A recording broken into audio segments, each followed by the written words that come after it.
चलिए अब करते हैं हीट की बात। ठीक है जी। हीट के बारे में ऐसा तो कुछ खास है नहीं बताने को, आसानी है। हीट का मतलब है एनर्जी।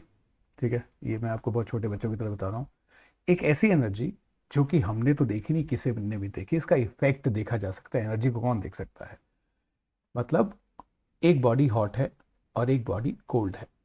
ठीक, ये हॉट ये कोल्ड। अगर आप इनको आपस में टच करा दें तो हमने ये देखा कि ये बॉडी कोल्ड होने लगेगी और ये बॉडी हॉट होने लगेगी। कब तक? जब तक दोनों की दोनों का टेम्परेचर सेम ना हो जाए।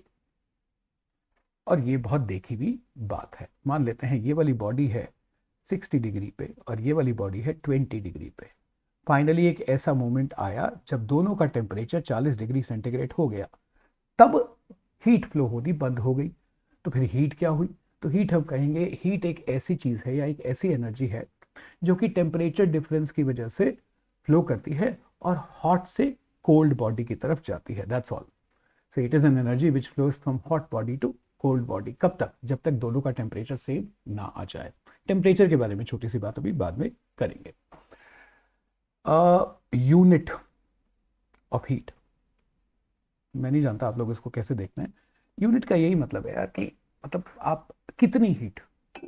अब कितनी हीट का मतलब क्या? तो कोई तो यूनिट चाहिए, किलो चाहिए, मतलब हीट किलो में जाएगी, हीट सेंटीग्रेड में जाएगी, हीट किस में जाएगी? तो आपको याद रखना है, क्योंकि हीट एक एनर्जी है, इसकी यूनिट है जूल। हम जूल ही यूज करेंगे। अब ये तो 1960 में आया है कि यूनिट जूल यूज करेंगे। उससे पहले मतलब हीट पे तो 200-250 साल से लोग काम करते हैं। उससे पहले हीट की यूनिट हुआ करती थी कैलोरी। कैलोरी। कैलोरी क्या होती है भगवान जाने। एक वर्ड है, इसका मतलब क्या होता है ये आपको जानना चाहिए कि एक कैलोरी हीट कितनी होती है। कितनी मतलब हाउ मच, कि किस हीट को मैं कहूं एक कैलोरी। एग्जाम्पल देता हूं। पानी लीजिए, एक बीकर में पानी लीजिए 1 ग्राम। ठीक है, उसको गर्म करिए, उसका टेम्परेचर नोट करिए। ठीक है, जिस जैसे साइंटिस्ट ने किया था वैसे बता रहा हूँ। ठंडे कंट्रीज में किया था, हमारे यहाँ कहाँ रिसर्च होती है। तो मान लेते हैं उसका इनिशियल टेम्परेचर था 14.5 डिग्री सेंटीग्रेड। और जब तक गर्म करते रहिए जब तक उसका टेम्परेचर 15.5 डिग्री सेंटीग्रेड ना हो जाए। यानी कि टेम्परेचर में राइज कितना हुआ?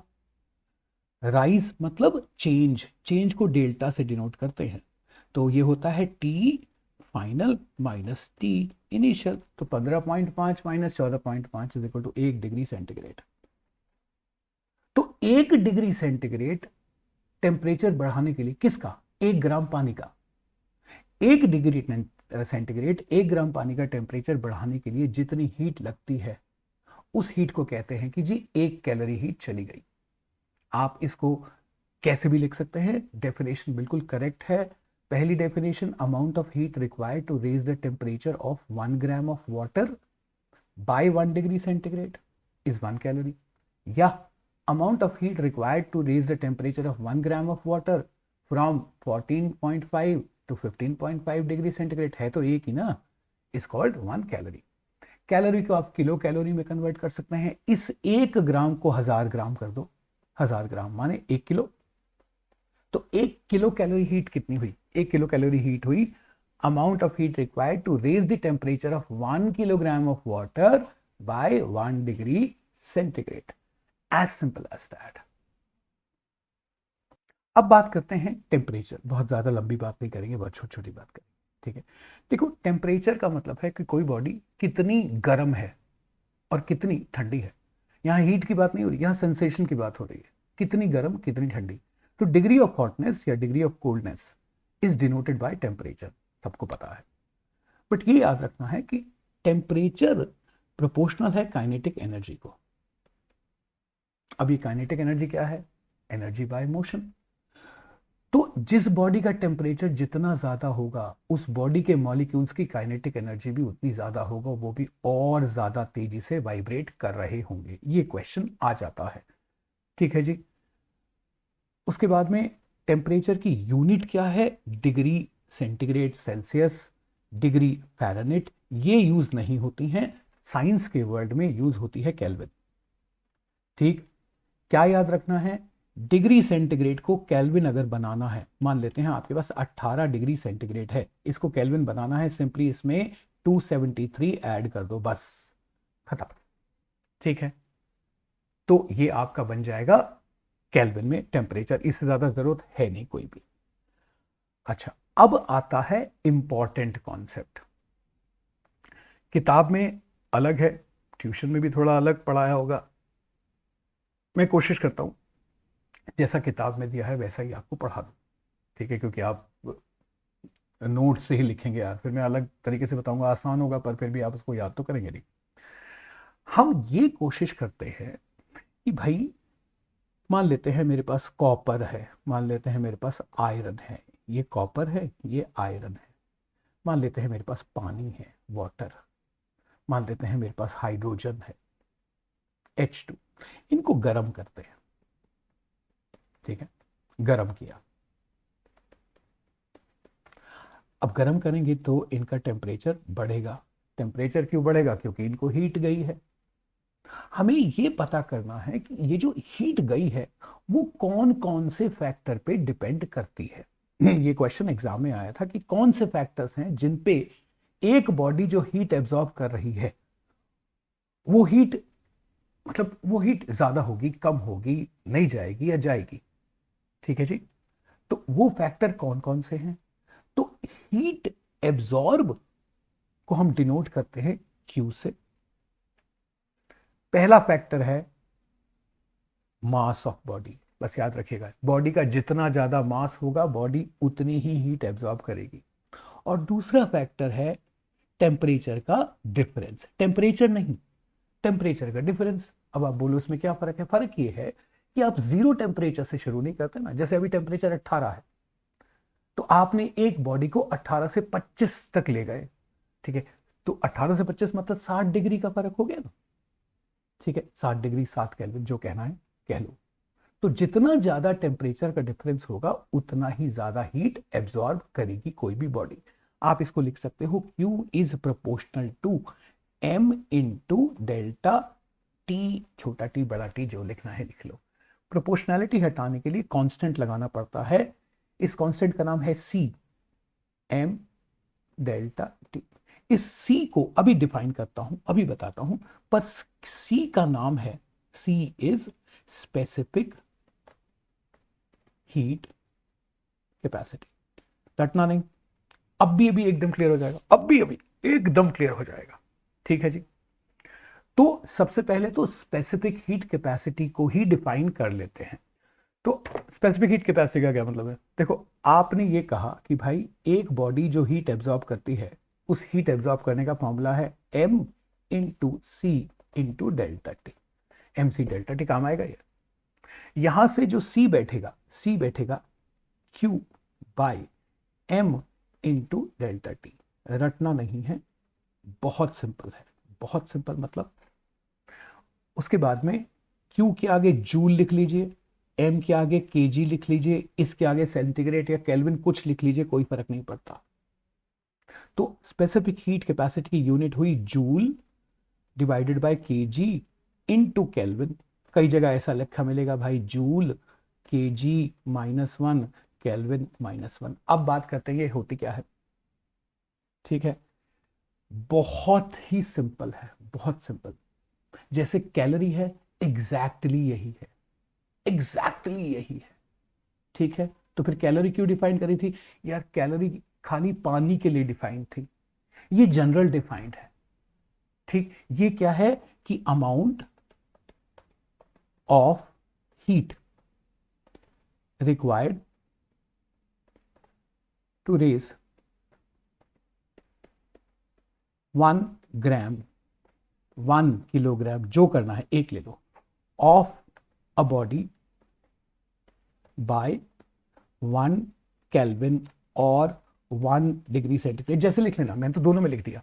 कोई आपसे पूछे डिफाइन स्पेसिफिक हीट कैपेसिटी, ठीक है, तो डोंट मत होना, परेशान मत होना कि अच्छा, स्पेसिफिक हीट कैपेसिटी का मतलब है कि अरे एक बॉडी कितनी हीट एब्जॉर्ब कर लेगी, वो बॉडी कितनी होनी चाहिए, या तो 1 ग्राम की या 1 किलो की, जब तक उसका टेम्परेचर 1 डिग्री सेंटीग्रेड से नहीं बढ़ जाता।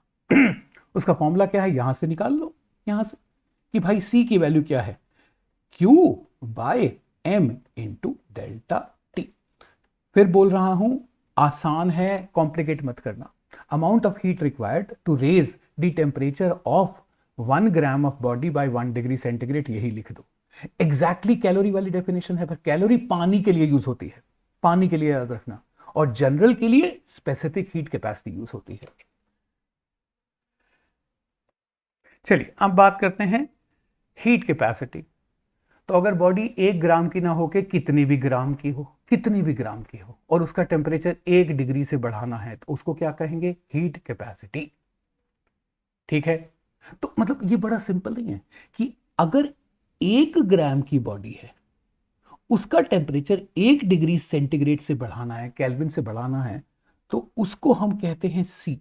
तो अगर m ग्राम की बॉडी हो, 10 किलो, 5 किलो, 20 किलो, 30 किलो, तो अगर उसका टेम्परेचर 1 डिग्री से बढ़ाना है, तो मास इंटू सी, m इंटू सी, इसको कहेंगे हीट कैपेसिटी। हीट कैपेसिटी मतलब कितनी भी मास की बॉडी हो, 10 किलो, 20 किलो, 30 किलो, उसका टेम्परेचर 1 डिग्री से बढ़ाना। स्पेसिफिक मतलब स्पेसिफिक साइज, 1 किलो या 1 ग्राम। तो अगर आपके पास ये फॉर्मूला आपको याद है, Q is equal to M into C into delta T, तो आपको M इंटू सी ही तो हीट कैपेसिटी कही जाएगी। इसको चाहो C डैश से डिनोट कर लो, तो Q is equal to C dash delta T. तो C डैश की वैल्यू क्या आ गई, Q बाय डेल्टा टी, और इसकी यूनिट क्या होगी, Q की यूनिट जूल और इसकी यूनिट केल्विन या सेंटीग्रेड। आप देखेंगे फर्क पड़ता नहीं है इस बात से। ठीक है, तो हीट कैपेसिटी का मतलब है कि कितने भी मास की बॉडी का टेम्परेचर 1 केल्विन से या 1 डिग्री से बढ़ाने के लिए जो हीट चाहिए, वो कहेंगे उसकी हीट कैपेसिटी। और स्पेसिफिक हीट कैपेसिटी का मतलब यह है कि 1 ग्राम या 1 किलो का टेम्परेचर 1 डिग्री से बढ़ाने के लिए जितनी हीट चाहिए, उसको कहेंगे स्पेसिफिक साइज की या स्पेसिफिक हीट कैपेसिटी। अब बात करेंगे काम की बात। ठीक है, काम की बात का मतलब यह है कि भाई जो आएगा ना क्वेश्चन, वो यहीं से ही आएगा। एक है प्रिंसिपल ऑफ कैलोरीमीटरी। देखो, कैलोरी मतलब हीट की यूनिट, मीटरी मतलब नापना। तो हीट को नापने का प्रिंसिपल क्या है? अब ये अजीब सी बात है, हीट को नापने का प्रिंसिपल क्या है? हीट को नहीं नाप सकते, हीट के इंपैक्ट को नाप सकते हैं, और हीट का इंपैक्ट कौन नापता है? टेम्परेचर। तो अब हम इसमें यह सीखेंगे कि ठंडे में गर्म पानी मिलाओ तो फाइनल टेम्परेचर कितना, किसी बॉडी को गर्म करो उसकी हीट कैपेसिटी कितना, किसी बॉडी को गर्म करना है 5 डिग्री से, कितनी हीट चाहिए। बहुत छोटी छोटी बातें, बहुत छोटी छोटी बातें, कंफ्यूजन नहीं होना चाहिए बस। प्रिंसिपल ऑफ कैलोरीमेट्री का मतलब है एक हॉट बॉडी है और एक कोल्ड बॉडी है। ठीक है, अगर इन दोनों को साथ में रख दोगे तो ये क्या करेगी, ये हीट गिव आउट करेगी, गिव आउट, और ये क्या करेगी, ये हीट एब्जॉर्ब करेगी।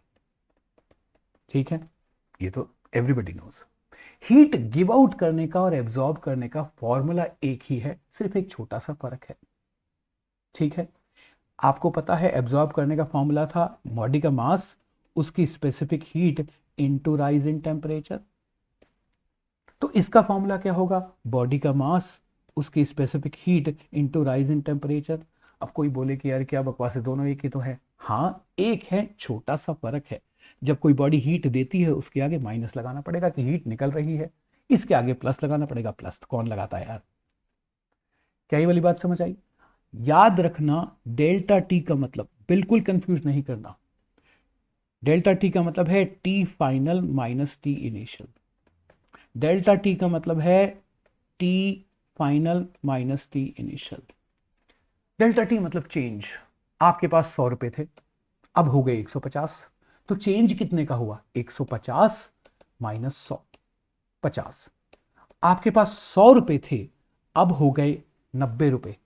चेंज कितने का होगा याद रखना, 90 minus 100 is equal to minus 10। अगर आप ये छोटी सी बात समझ सकते हैं तो एग्जाम में क्वेश्चंस आएंगे बेटा, वो क्वेश्चन आप आसानी से कर लेंगे।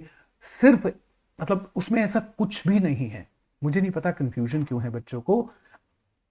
आगे देखते हैं, एक्चुअली बहुत आसान है, सच में ये सबसे आसान चीज है इसको करना। एक दो न्यूमेरिकल्स करते हैं और फिर इस बात को समझने की कोशिश करते हैं कि ये मुश्किल है या आसान है। क्वेश्चन नंबर 11 करते हैं। आपका ये पेज नंबर 271 पे है।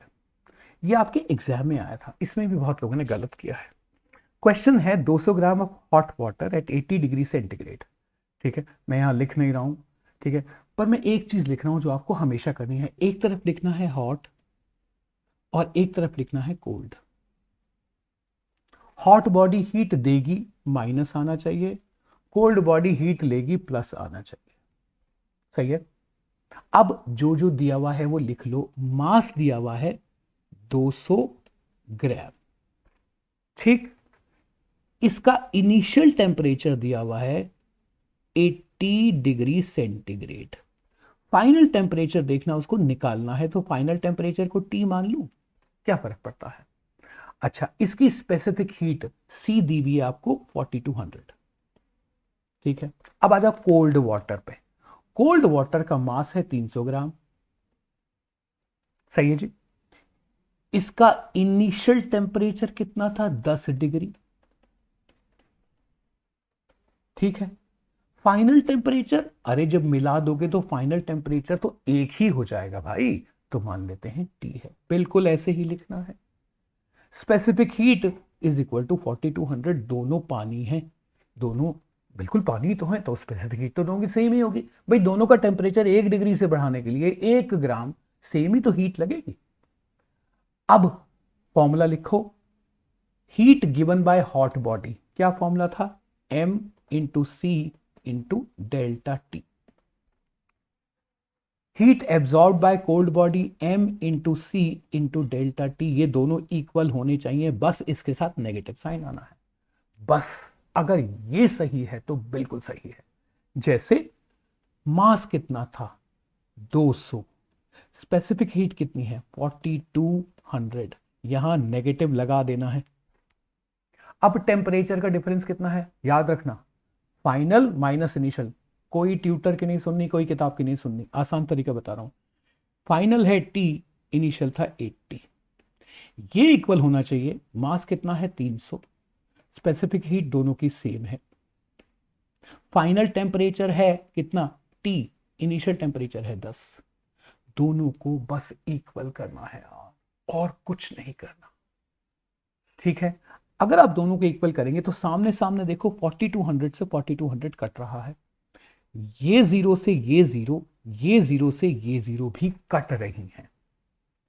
ये वाला जो नेगेटिव साइन था जब इसके अंदर जाएगा तो मैं क्या इसको t माइनस 80 की जगह 80 माइनस टी कर दूं, तो 2 into 80 minus T should be equal to 3 into T minus 10। इसको सॉल्व करो, 160 minus 2t is equal to 3t minus कितना हो गया 30, 2t इधर गया, ये इधर आया, 190 इज इक्वल टू 5t। तो t is equal to 190 by 5 यानी कि 38 डिग्री सेंटीग्रेड इसका टेम्परेचर है। That's it, it is so simple.